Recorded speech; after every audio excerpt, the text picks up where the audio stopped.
Welcome to Wellness Radio with Dr. Jeanette Gallagher as your host.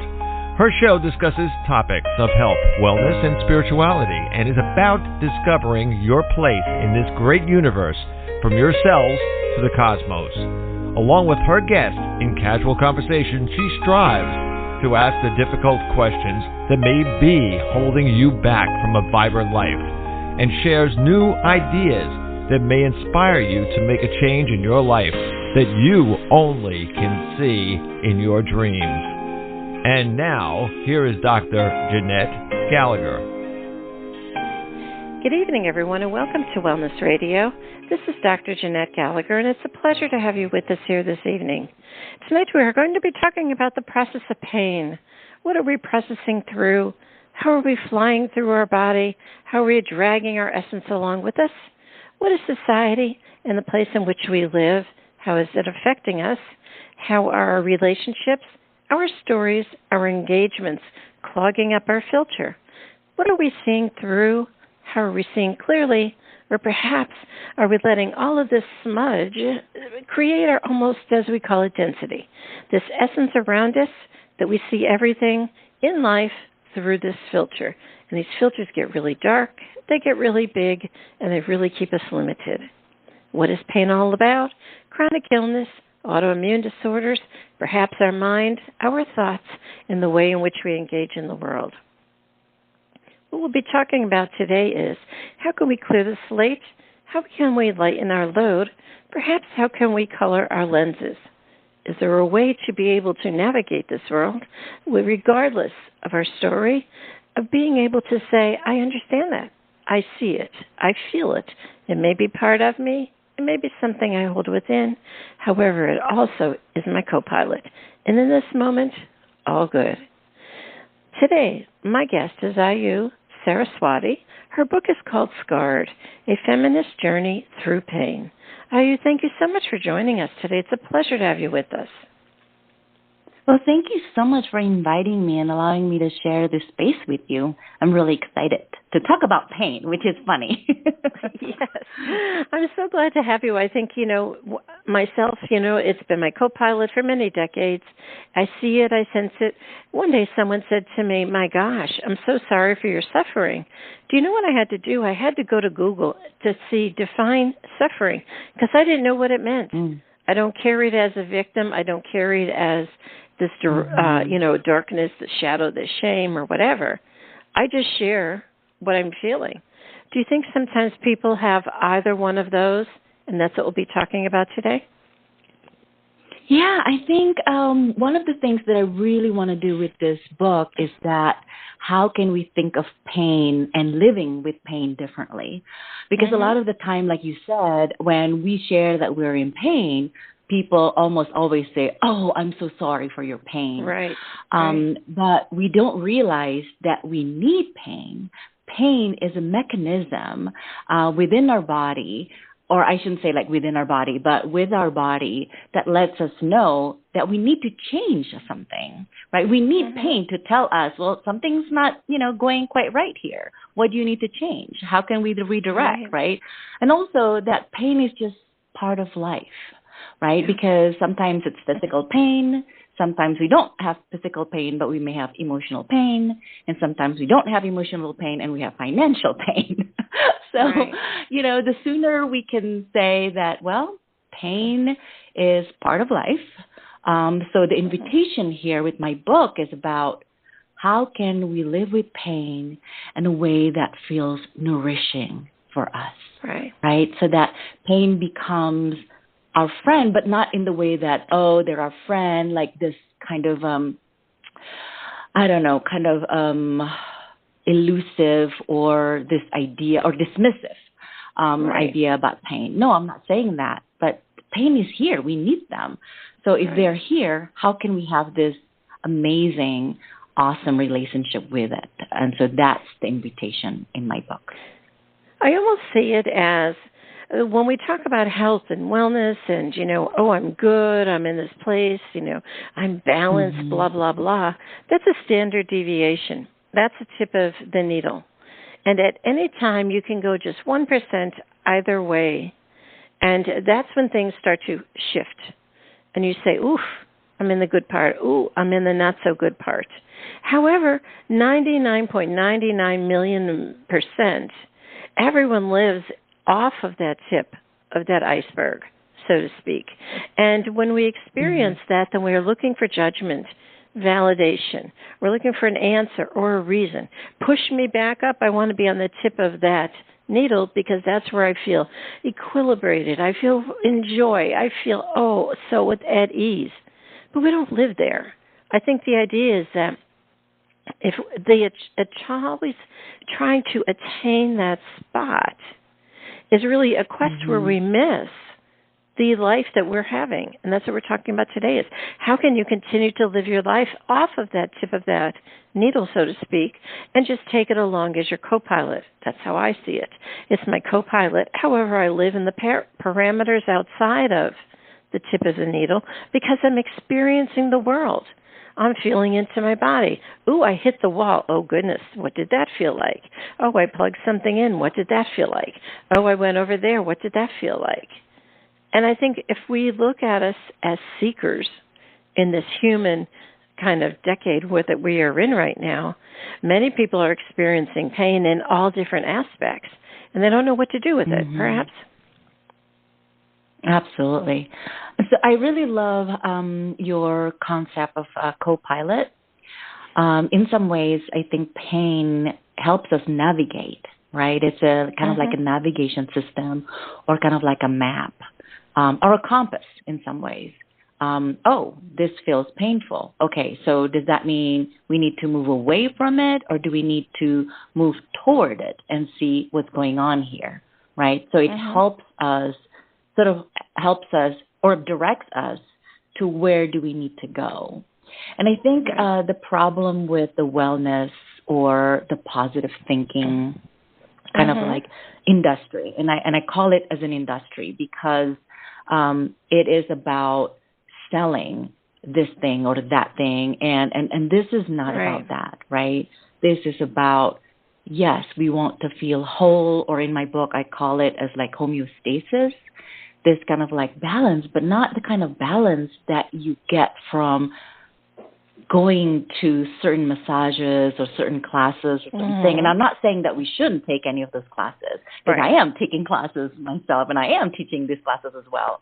But I don't want it to become like another addiction, right? Yeah. Oh, I need to take another class. Oh, I need to do this. Oh, I don't feel balanced. I need to, I schedule this, then we don't really live in the body. Because, I love massages, but when I schedule it, then I'm not really in tune with my body, because then next Thursday, I may not feel the need to have a massage. I may need it on Tuesday, right? So that's what I mean about like living with the body, living in the body is about really understanding where am I right now and having that pain as like what you're saying, like co-pilot or the navigation system or the compass. I really like that idea.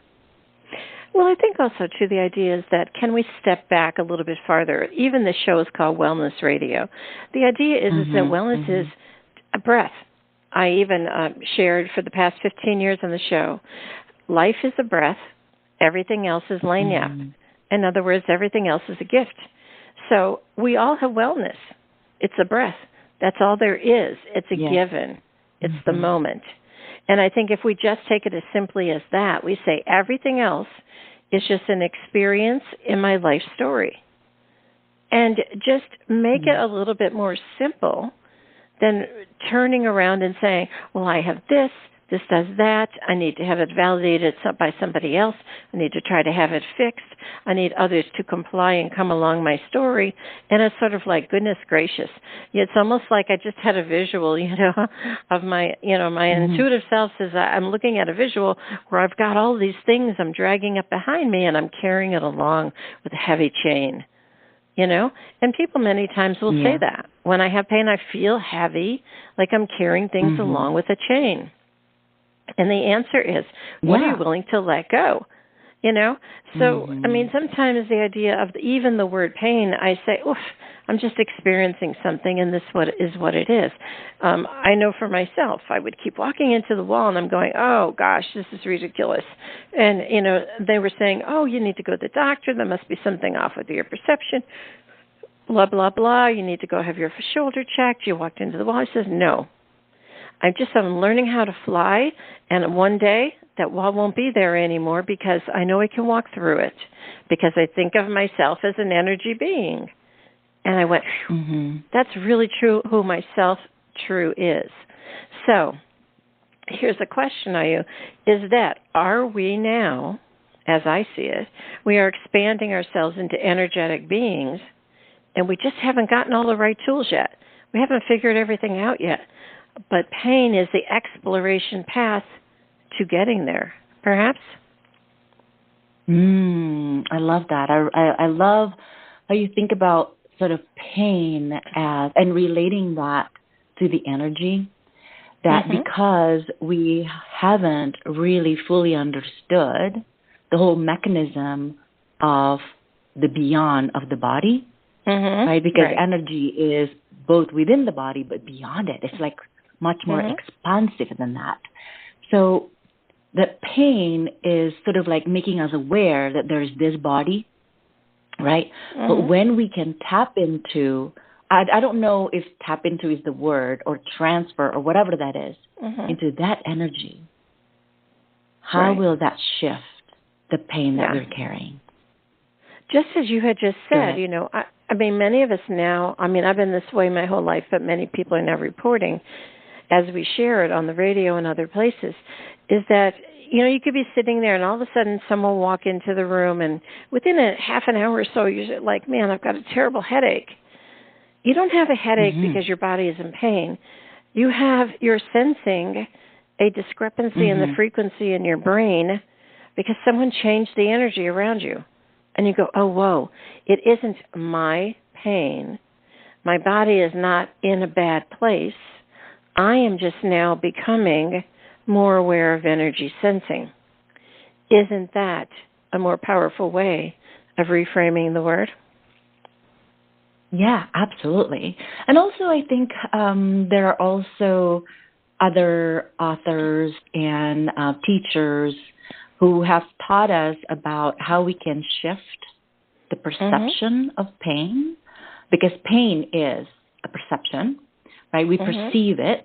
It's not the actual wound, because sometimes we have the wound and then we're not even aware of it and we don't even feel pain, right? Sometimes people have tumor in their body and not feeling anything, right? So we have to differentiate between the two, the actual tumor, the actual wound, and the pain. The pain is when we perceive that sensation, right? And so because pain is that perception, then how can we play around with that system of perception when we're not only perceiving with the body or the mind, but also beyond that? That's what I'm really into, in terms of exploring. I don't write about that in the book yet, though. I am writing more about all the experiences in the body. And you mentioned about autoimmune disease, but chronic illnesses and relationship issues. So those were the issues that I talked about in my book. It doesn't mean that I'm not aware of these other things that you mentioned. And it also doesn't mean that I'm not interested in exploring that. It's just that I haven't had enough evidence or ways of talking about it. And maybe in the next book, who knows? That would be interesting. That would be amazing. But also, too, you share in your book about traveling and can traveling heal. And it's really about the energetic sense of where the people are, the society, the structures around it, how the earth feels. All of that's energy, too. But when you travel, you kind of are depositing yourself into another energetic source. So do you think you shared many times of stories of traveling in your book? Do you think that traveling does heal? So really what you're doing is you're taking your energetic body, depositing it somewhere else to see how it, quote, feels there, perhaps? Yeah, so in my book, two things. One, I want to make sure that the tools that I provide in the book, they don't, but when readers want to apply them in their life, they don't have to travel. So that's the first thing that I want to say, because I understand that traveling is a privilege. It's expensive. It's gotten even more expensive after COVID. And so I want to acknowledge and make sure that you don't need to travel to heal. That's one thing. However, when traveling is possible, I totally agree with you that we are bringing our body and our energy into a place. And sometimes there are certain places where I suddenly become sad. The minute I get there, there's something, and I don't know. Sometimes it's not about it being like a bad place or anything. I'm actually right now in the mountains, so beautiful, and then suddenly something comes up. It's like this sad feeling or something, and it has nothing to do with the energy of the mountains per se, but what it allows, the feelings, the emotions hidden or buried in my body to come up, right? So it's sort of like energy talking to the energy in the body. So yes, definitely. I think one of the beautiful things about traveling is when we are aware of the energy that we're bringing and the energy of the place that we're visiting, and also how we can sort of like honor the energy of the space that we're visiting, because a lot of the time as tourists, we just want to take pictures, right? Eat, try their food without sort of asking the permission of the place, of the energy of the place, of the people, right? How can we be here? Because we are not here to just take, right? Because we are sort of like sharing this space, and, am I allowed to be in this space? Do I have permission? And when I do that, I don't necessarily ask the person, and I just say it, sort of like quietly, energetically, so to speak, I am entering your space. May I have the permission? Things like that. And so I feel that it is absolutely when we are aware of these energies when we're traveling, and the kinds of things that happen during traveling. It's just so amazing. Right. It's so interesting you say about that, because I have a lot of crows that visit my area where I live, and I'll hear them calling, and I'll go outside to see where they are, and they'll be silent. I'll come back in. As soon as I shut the door, not 1 second later, they'll start again. I'll go outside and I'll say, let me find you. I want to just record, so I could hear you again. And I came back in and I sat down and they started again. And I said, oh, I got it. You wanted me to hear you, to connect with you, but you asked me not to capture you. And I went, awesome. And I think that's so vitally important, too. Sometimes when we share our stories of what our physical pain might be, or our mind might, what we're feeling or sensing, or what our emotions might be, we want to share that, but we don't want others to capture it. And because when others capture it, then it becomes something in their own essence that now, why can't I fix her? Why can't I help her? Why can't I do this? I'm going to do that. And it ends up being a very tethered relationship. And it drains both people. So the idea of being captured is very vital in the idea of we're experiencing something. And I call pain, to me, I don't even use the word pain. I just say, oh, that's a moment. I notice something. It's different. And once I say that and don't put the word that others validate, they kind of go, oh, what's that? But as soon as you use the word pain, they're going, ooh, and all of a sudden the energy drops. So can you be responsible to be able to shift it to see what you need out of it? Do you need something to take or give from another? Or are you just sharing to be your observation and reporting it? And that's a different vibration too, perhaps? Yeah. And also I think we need to learn how to share to connect, right? As a way to connect with another and not to fix, like you said, right? Because when we share, the kind of energetic reaction is to, oh, how can I help you, right? Like, oh, I'm going to suggest this thing. And I do that too. So, this is, don't feel, if any listeners feel, oh, that's me too. It's just that sometimes, and I'm like, oh, okay. Sometimes I ask too, would you like me to, what do you want me to do here? Do you want some solutions? Do you want me to just hear you out? But, how can we share to connect? But also in my book, I talk about working with the body, but without the story. And this is exactly what you just said earlier, just now, which is when you feel something, work with the body, be in the body, and feel it. But don't tell any story about it, whether this is bad or one of the things that I still do sometimes too is like, oh, why me? Why does this happen to me? Right? We feel the need to tell a story about it. Now, of course, our brain needs that, right? That's what the brain does. It wants to make sense of things. It wants to tell stories.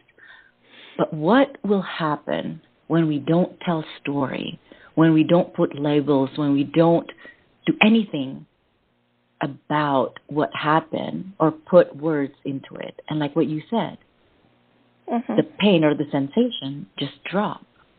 Yeah.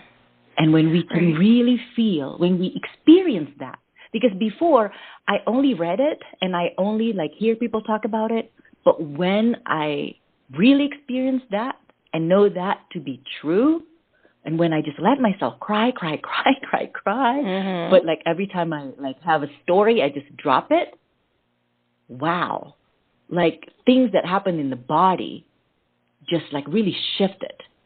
And because I experienced that, such a powerful moment when energy dropped, like what you said, I was like, okay, so this is how it works.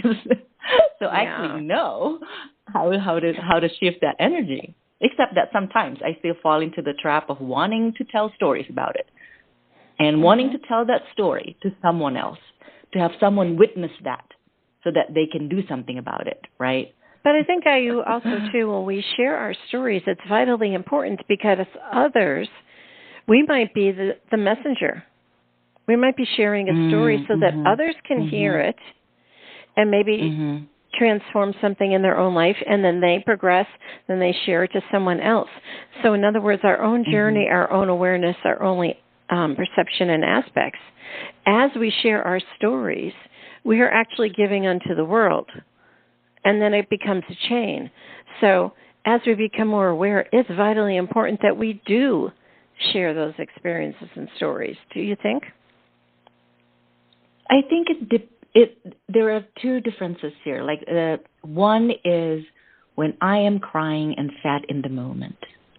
When I want to process that, when I want to transcend whatever the emotions, the sensations that I'm feeling right now, I feel it best when I don't storify it, when I don't tell a story about it. For example, oh, he did this to me, she did this to me, I feel this. Then you just get into that cycle of just blaming or this or that. And it's not, when we're not going anywhere, we're not transcending our pain. That's the kind of working with the body, but without the story that I'm talking about. So that's one thing.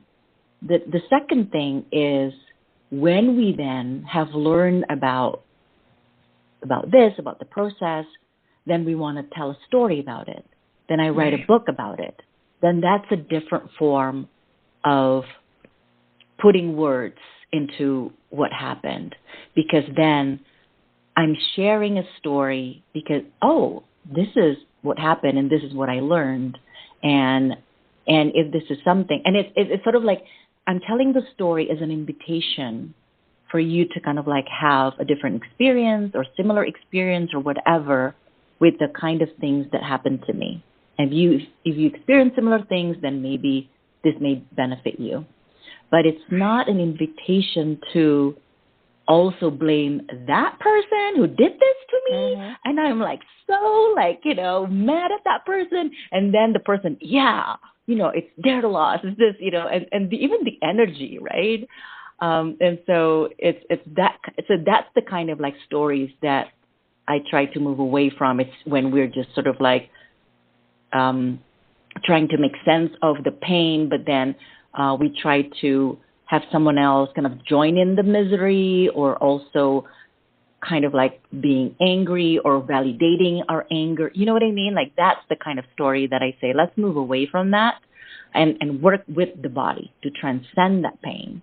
And then, because that pain can then take you to like different places. They might even take you to deeper emotions that were buried inside our body.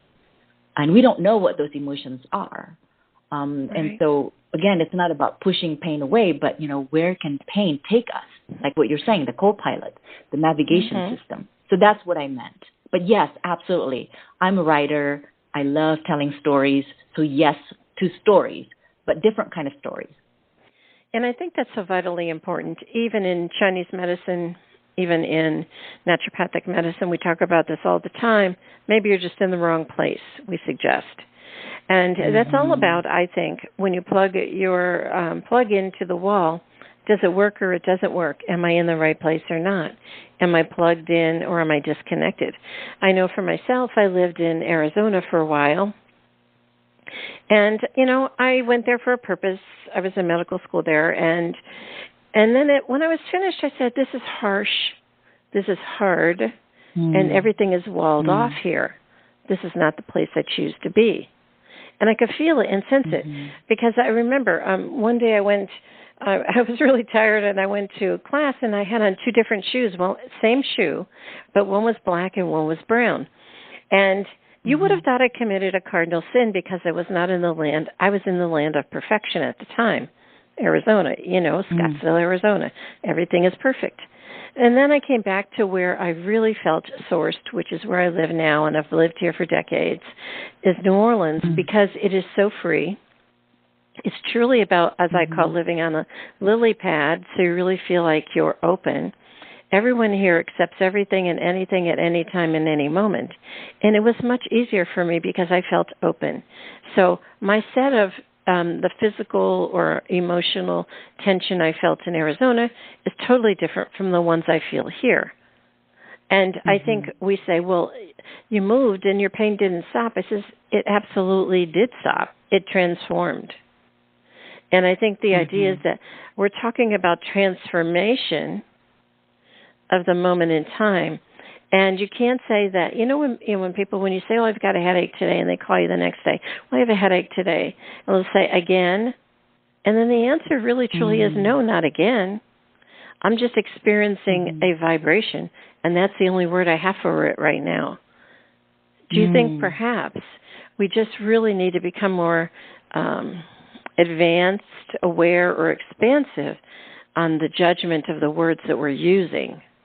Because all we have right now is, oh, yes, it's a headache. Oh, yes, it's pain, and that's how I see it. What if we just would say, those are old words, but that's all I have right now, and be okay with that? Yeah, and also that you can also use the new word and then also say, this is how you would call it before. What I'm experiencing right now is, the vibration or misalignment or anything. But this, in the before time, this would be like something that I would call it, right? So that people understand what it is, but also that this is not it, right? So that it is a more holistic view of what is going on, right? It's not just something that's related to the body, but also, like you said, with the environment. Sometimes it's the people we surround ourselves. Sometimes it's the city, the town, the country, things like that.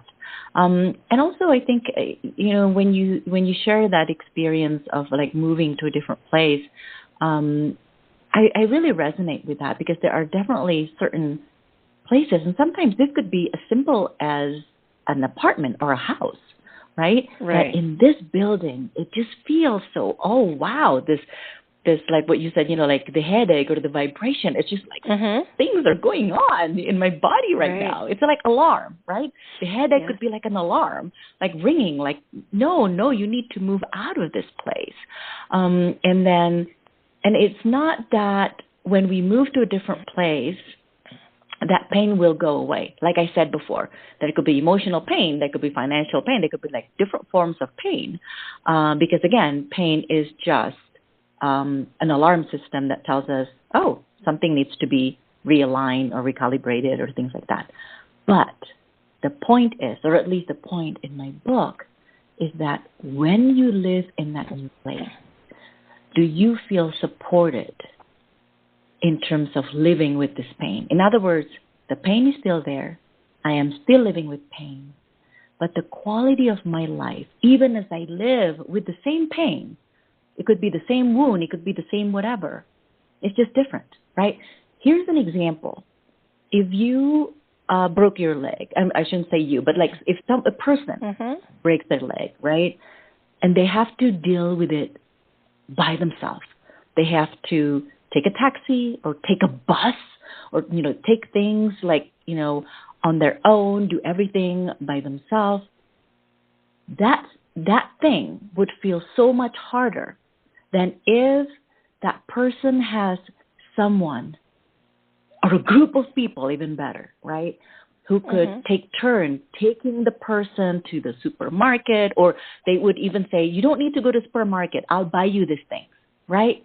In other words, the same person, these two people have the same problem. They broke their legs, right? But this person has no support system where they live. The other person has a complete sort of like holistic support system that help that person live with their broken leg. Does that make sense? So that's what I mean about, yes, we can live with the same pain, but when you move and then you have a different set of people, this different set of, living environment, different air, different trees, different everything, then, yeah, we may live with pain differently. Our quality of life is different. And that's all I'm kind of like trying to say in this book is that, think about this, is where you live contributing more to your pain, or do you actually, or are there systems in place to help you live with your pain differently? Really, what you're talking about is nurturing a support system. If we're looking for a place that's nurturing to our heart, our body, our mind, and our soul, that's a totally different story than a place where we feel that things are being pushed. And that push is really what pain is all about. It's if you're at the tip of that needle in that standard deviation, any little push either way is going to feel, as we say, disharmonic. And really what you talk about in your book, you say, healing is to have found a home for the wound. Truly, healing is what I've always shared on the radio for over 20 years now. It says healing is a soft place to land. That's it. It's just a soft place to land. Love it. Love it.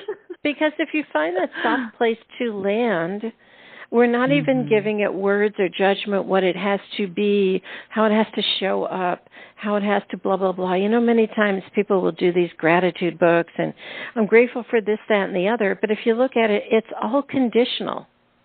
I'm not going to be grateful today if I don't have food on my table. I'm going to be ungrateful. You know what I mean? So are you going to write down I'm grateful for food on my table, but you don't have it? No. So it's conditional. And I think the idea is that, can we say, a soft place to land without conditions is what we are all seeking, perhaps? I love that. I really, really love that. And that resonates 100% with exactly the line that you read from my book. It is about finding that home, finding that soft, and I love that softness, the soft space to land, that it is not about external conditions, but it is about sort of that recalibrating that sort of energy in whatever situation we find ourselves in. Beautiful. Thank you for sharing. Yeah, because I think sometimes, we think about the radio station. If we could just enjoy life as myself, I always remember, the AM radios when we had them in our cars. You'd be driving along and the song would start to come into filter. Then you'd pick it up and you'd sing along, and all of a sudden the song would drift out. But you don't tether your line to the song and saying, I have to have it. Where is it? And you keep fidgeting with the radio. You just accept it. So if we could think about the experiences in our life as fading in and out, and we experience it, and each one is not deja vu or an old story or again, like everybody says. It's just what I'm phasing in and out of today, and be simple as that. Perhaps that would be a much softer way to approach our daily existence in navigation. Yeah, and when you said this life is just this fading in and out, that really resonates with me, because sometimes it is just that. Sometimes the feeling is more intense than others, and the feeling could be happy, the feeling could be like sad, could be pain, and some other times it's not so. And even when we think that this pain, that this happiness will last forever, that they actually don't. They really don't. And even when I'm in that very intense pain, and I remember being in those, spaces that like really, really painful, and I just couldn't see the other side.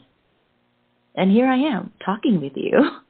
Right. And so this is really fading in and out. And if we really return to that truth, that everything will just fade in, fade out, in and out, and just like that. And we just, drive along with it, like you said, right? Like driving in the car, listening to the AM radio. Then what else is there, right? What else is there? Yeah. And I think also, too, to remember not to collect things along the way. When you go and you're traveling in the car, and for every place you say, I need to get a memory of this. I need to capture a picture. I need to buy something. You bring those tchotchkes and those trinkets along the way, and you throw them in your car in the back seat. You get home and you unload it, and then you've got all this stuff around you as a memory, and you're really cluttering up your space. So in essence, can we fade in and out without collecting everything along the way? I might have a terrible headache yesterday, but today when I got up, I went, the air is clear, I can breathe. What is today? And take a resonating moment for today versus saying I need to bring what yesterday. Oh, well, I feel better than yesterday. I feel different than yesterday. What did I do to change it? I have to do that again. All of this is conversation. And I think once we get stuck in that conversation, that's what really clutters up, this, sort of like our aura around us. Do you think? Yeah. And so I think there's two things. One is what you're saying here is about then let's make sure that we don't return to the story. Like what you're saying about what about yesterday? What about today? How can we those are stories, right? When we feel this enchanting moment, this beautiful moment, this moment that is just so perfect in that one split second. Can we just be in that without saying anything or, oh, wow, what did I do? Like you said, right? Like, what did I do today that makes this perfect so I can repeat it again tomorrow, right? Right. So that's about kind of like the story. But the other thing about not collecting things. So when so that book was about traveling to 20 countries in 1 year, and I only had one carry-on and a personal item, which is a bag. And so I practiced exactly that. And now, this year, I'm traveling again, and this time, I don't have my carry-on. I only have one backpack and a super tiny crossbody bag, so even smaller. And it is hard because sometimes I see, oh, wow, that is such a beautiful coat, the most beautiful coat in the entire world, and I need to have it.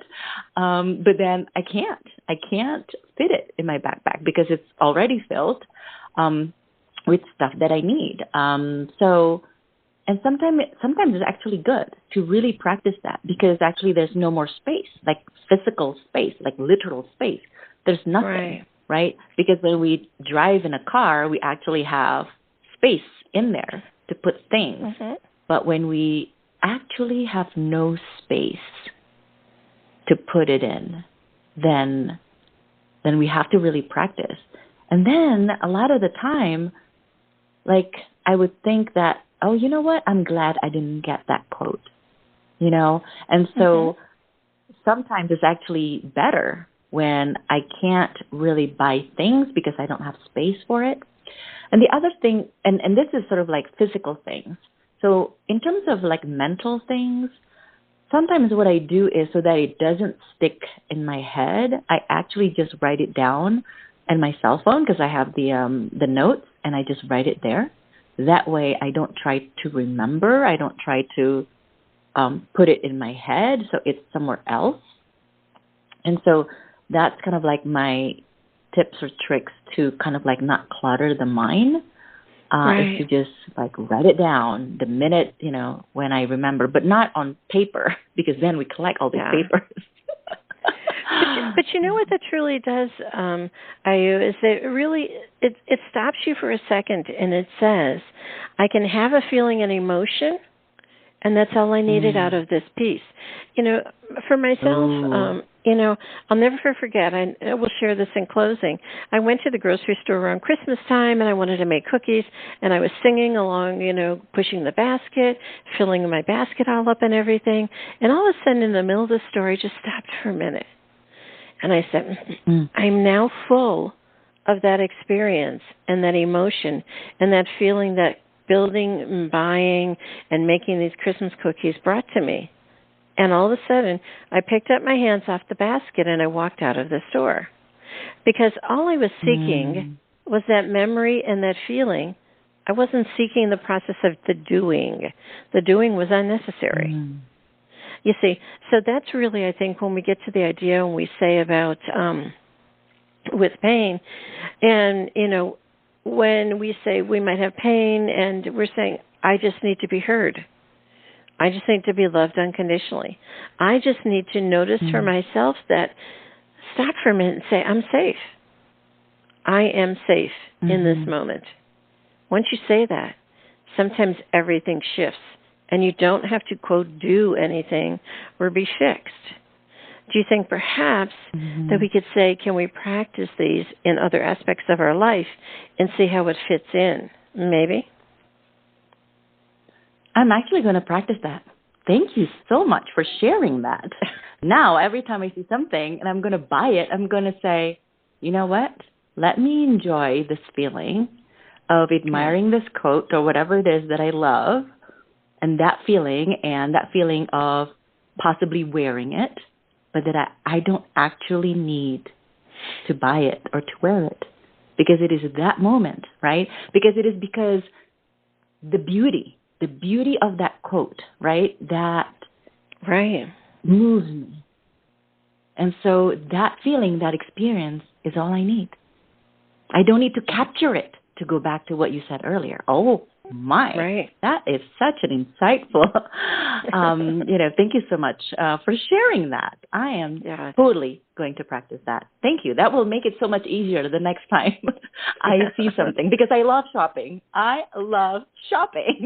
And so it's actually hard, like I said, to not try to buy this or that when I travel. So thank you. Absolutely.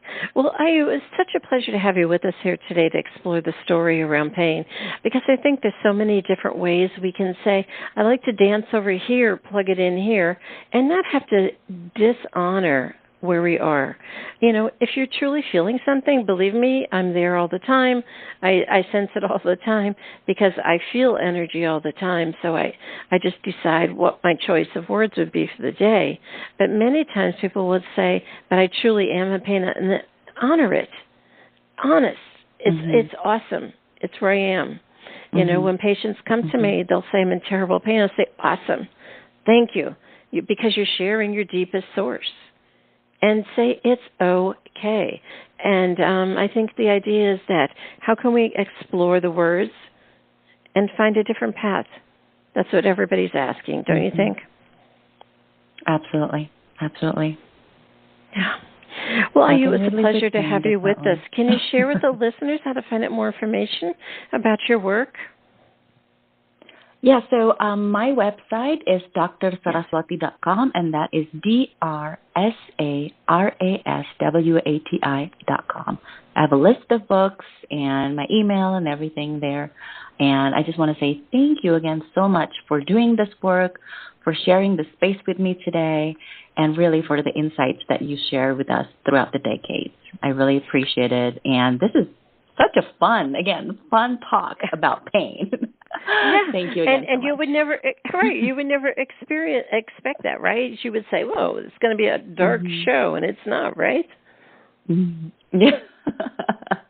It is fun, and I'm learning more things, and I'm going to practice the one that you just shared just now. So thank you again. Awesome. Thank you for joining us. If you'd like to find out more information about Ayu Saraswati, again, the book is called Scarred, A Feminist Journey Through Pain. Please do click on the link on the bottom of today's show page to go directly to her website for more information on her work and her other books. It truly is about being able to say, what am I experiencing today, and being okay with that. We don't have to hide in shame, guilt, become a victim, carry all the stories, and say, I've been in a dark place. If you're looking for some help, if you're looking for a session with me, please check out my website on the bottom of the show page today, because truly what I offer is about how do I open the door, how do I open the window, take a breath, and let all of that go. We were all meant to fly. All we need to do is to have a little bit of guidance on how to be able to shed that which we are carrying. Thank you so much for joining us today. This is Dr. Jeanette Gallagher, and until tomorrow, have a great day. Today we discuss many life-changing concepts. Who do you turn to, and how do you know what is best when faced with a health crisis? Dr. Jeanette is a patient advocate. She listens to the patient, the doctors, and the family, clarifies the health issues and concerns, then helps the patient make the best choices going forward. If you would like help implementing change into your life and health, we can talk and see where you are stuck and how to improve the quality of your life. Check the link on the bottom of today's show page or visit drjeanettegallagher.com to schedule a phone appointment today.